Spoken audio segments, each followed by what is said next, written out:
سیدنا عمر روزی میگه تصمیم گرفتم که همیشه ابوبکر از ما سبقت میگیرید در معاونت و کمک و همکاری و اینها. میگه پیش خود فکر کردم گفتم یک بار دیگه رسول الله صلی الله علیه وسلم طلب کمک بکنن، امروز باید ما از ابوبکر سبقت بگیرم.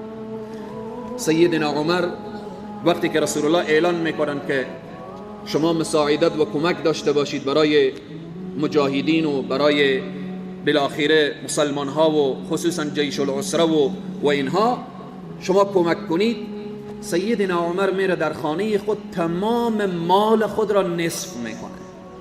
کار ساده نیه، تمام مال خود را، یعنی حتی اگر 4 دست لباس داره 2 دست در یک طرف میگذاره، اگر 4 تا عمامه داره 2 تا یک طرف میگذاره، پول و ثروت و دارایی داره نصف میکنه، تمام سرمایه خود را نصف میکنه.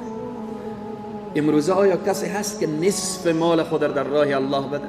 نصف مال خود، تمام سرمایه خود بسنجه بعد نصف کنه. اینجا سیدنا عمر نصف مال خود را بر میداره، میایه مسجد النبوی صلی الله علیه و سلم در خدمت رسول الله میگذاره و امروز هم میخواد که از ابوبکر صدیق سبقت بگیره. ابوبکر هست، یار غار هست، خلیفه اول اسلام هست. سیدنا ابوبکر صدیق میآید در خانه خود تمام سرمایه خود را بر میداره، حتی لباسهای خود را میکشه، یک لنگ میزنه، همه میاره در محضر رسول صلی الله علیه و سلم. رسول الله میگن ابوبکر چی آوردی؟ میگه یا رسول الله تمام سرمایه خود را آوردم. ای عمر تو چی آوردی؟ یا رسول الله نصف مال خود را آوردم. به اینجا رسول الله صلی الله علیه و سلم به سیدنا ابوبکر صدیق میگن یا ابوبکر در خانه چی گذاشتی؟ برای زن و فرزند و اطفال و اینها چی گذاشتی؟ میگه یا رسول الله در خانه الله و رسول را گذاشتم. الله و رسول را گذاشتم. ما میگیم پیرو ابوبکریم، پیرو عمریم. امروز تاجر ما نباید بگه باشه رمضان بیایه، امروز تاجر ما نباید از 100%، 2.5% حق مساکین را بده تنها، بلکه برو 5% بده در راه الله، 10% بده.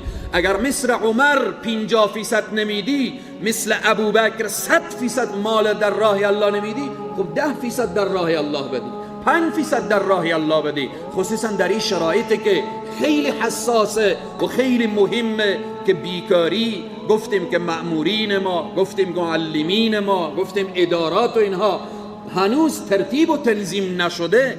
خب اینجا نیازه که ما دست همدیگر رو بگیریم به اینه که الله سبحانه و تعالی به کمک بنده خود هست. تا چی وقت که بنده به کمک برادر مسلمان خود باشه. والله فی عون العبد ما کان العبد فی عون اخی.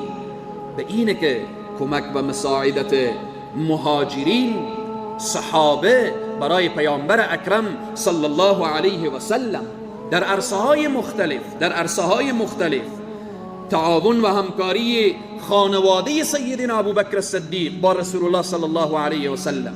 سیدنا ابوبکر صدیق خود را، خانواده خود را، مال خود را، سرمایه خود را، تمام هست و بود خود را در خدمت اسلام و دین و در خدمت رسول الله صلی الله علیه و سلم گذاشته.